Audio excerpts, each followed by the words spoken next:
Chapter 25. I strike the Jolly Roger.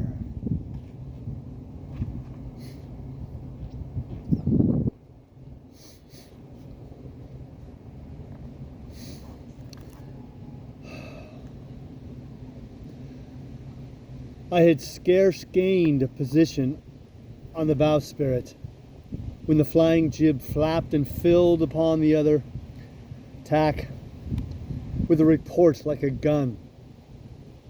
The schooner trembled to her keel under the reverse, but next moment the other sails still drawing, the jib flapped back again and hung idle. This had nearly tossed me off into the sea, and now I lost no time, crawled back along the bowsprit and tumbled head foremost on the deck. I was on the lee side of the forecastle, and the mainsail, which was still drawing, concealed from me a certain portion of the afterdeck. Not a soul was to be seen. The planks, which had not been swabbed since the mutiny, bore the print of many feet, and an empty bottle, broken by the neck, tumbled to and fro like a live thing in the scuppers. Suddenly the Hispaniola came right into the wind. The jibs behind me cracked aloud, the rudder slammed to. The whole ship gave a sickening heave and shudder, and at the same moment the main boom swung inboard, the sheet groaning in the blocks, and showed me the lee afterdeck. There were the two watchmen, sure enough, Redcap on his back, as stiff as a handspike, with his arms stretched out like those of a crucifix, and his teeth showing through his open lips. His real hands propped against the bulwarks, his chin on his chest, his hands lying open before him on the deck, his face as white under its tan as a tallow candle. For while the ship kept bucking and siding like a vicious horse, the sails filling, now on one tack, now on another, and the boom swinging to and fro till the mast groaned aloud under the strain. Now and again, too, there would come a cloud of light sprays over the bulwark, and a heavy blow of the ship's bows against the swell. So much heavier weather was made of it by this great rigged ship than by my homemade lopsided coracle, now gone to the bottom of the sea. At every jump of the schooner, Redcap slipped to and fro, but what was ghastly to behold, neither his attitude nor his fixed teeth disclosing grin, was any way disturbed by this rough usage. At every jump, too, Hans appeared still more to sink into himself and settle down upon the deck, his feet sliding ever the farther out, and the whole body canting towards the stern, so that his face became little by little hid from me, and at last I could see nothing beyond his ear and the frayed ringlet of one whisker. At the same time, I observed around both of them splashes of dark blood on the planks, and began to feel sure that they had killed each other in their drunken wrath. While I was thus looking and wondering, in a calm moment when the ship was still, Israel Hans turned partly round, and with a low moan writhed himself back to the position in which I had seen him first. The moan, which told of pain and deadly weakness, and the way in which his jaw hung open, went right to my heart. But when I remembered the talk I had overheard from the apple barrel, all pity left me. I walked aft until I reached the main mast. "Come aboard, Mr. Hands," I said ironically. He rolled his eyes round heavily, but he was too far gone to express surprise. All he could do was to utter one word: "Brandy."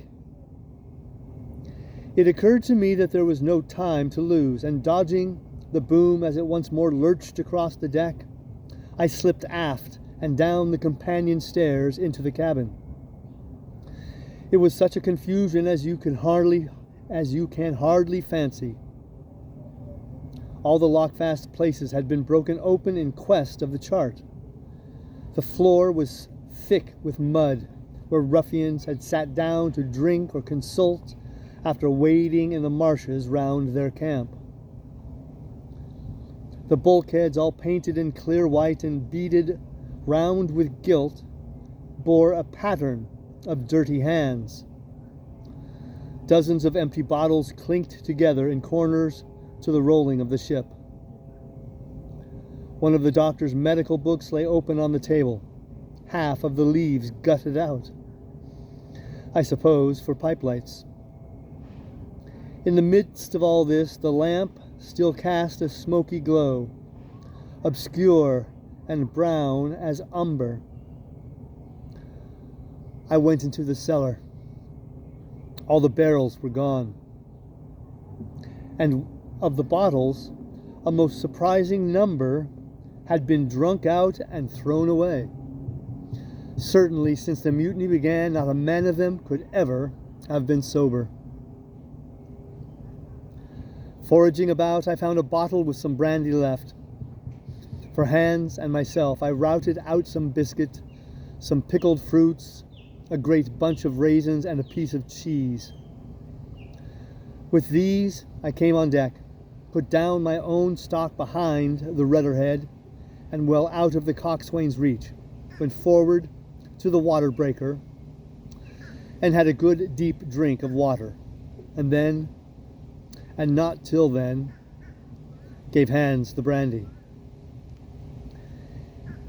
He must have drunk a gill before he took the bottle from his mouth. "Aye," said he, "by thunder, but I wanted some of that." I had sat down already in my own corner and begun to eat. "Much hurt?" I asked him. He grunted, or rather, I might say, he barked. "If that doctor was aboard," he said, "I'd be right enough in a couple of turns. But I don't have no manner of luck, you see, and that's what's the matter with me. As for that swab, he's good and dead, he is," he added, indicating the man with the red cap. "He weren't no seaman anyhow, and where might you have come from?" "Well," said I, "I've come aboard to take possession of this ship, Mr. Hands, and you'll please regard me as your captain until further notice." He looked at me sourly enough, but said nothing.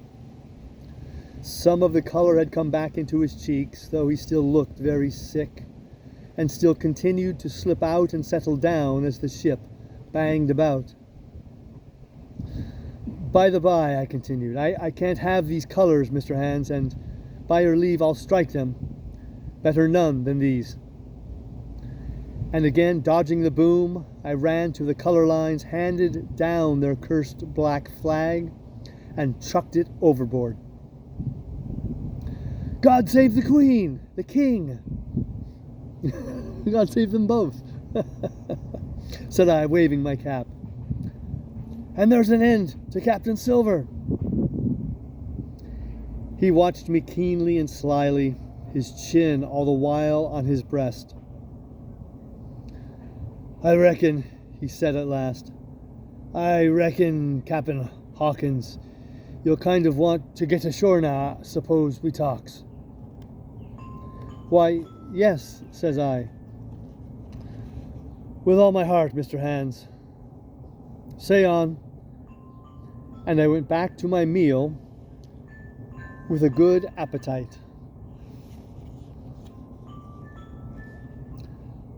This man, he began, nodding feebly at the corpse. O'Brien were his name, a rank Irelander. This man and me got the canvas on her, meaning for to sail her back. Well, he's dead now, he is. As dead as bilge, and who's to sail this ship, I don't see. With that I gives you a hint, you ain't that man as far as I can tell. Now look here, you gives me food and drink, and an old scarf or handkerchief to tie my wound up, you do. And I'll tell you how to sail her, and that's about square all round, I take it. I'll tell you one thing, says I. I'm not going back to Captain Kidd's anchorage. I mean to get back to North Inlet and beach her quietly there. To be sure you did, he cried. Why, I ain't an infernal lubber after all. I can see, can't I?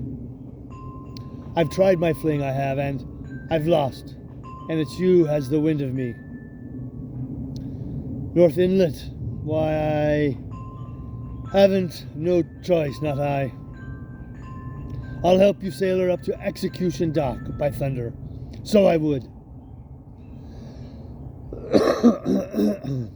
Well, as it seemed to me, there was some sense in this.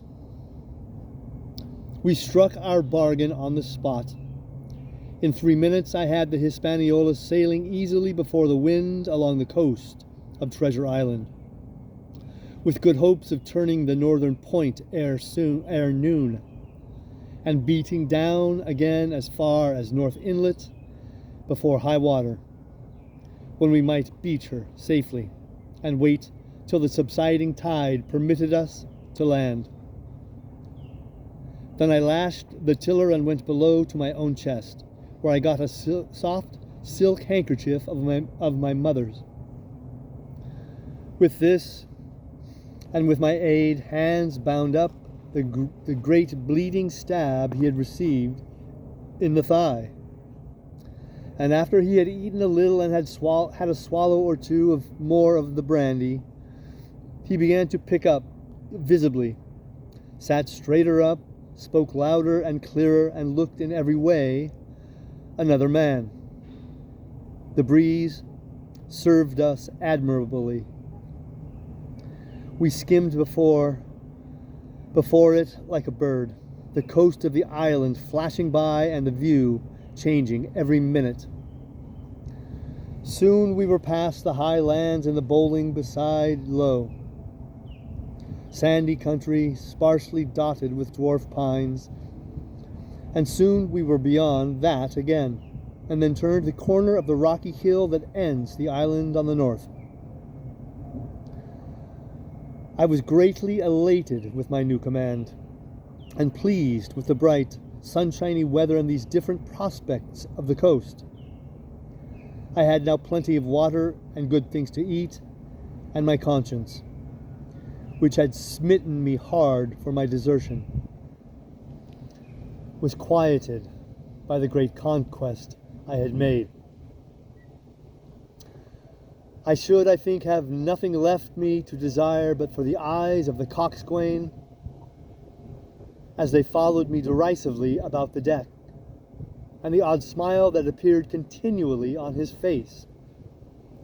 It was a smile that had in it something both pain and weakness, a haggard old man's smile, but there was, besides that, a grain of derision,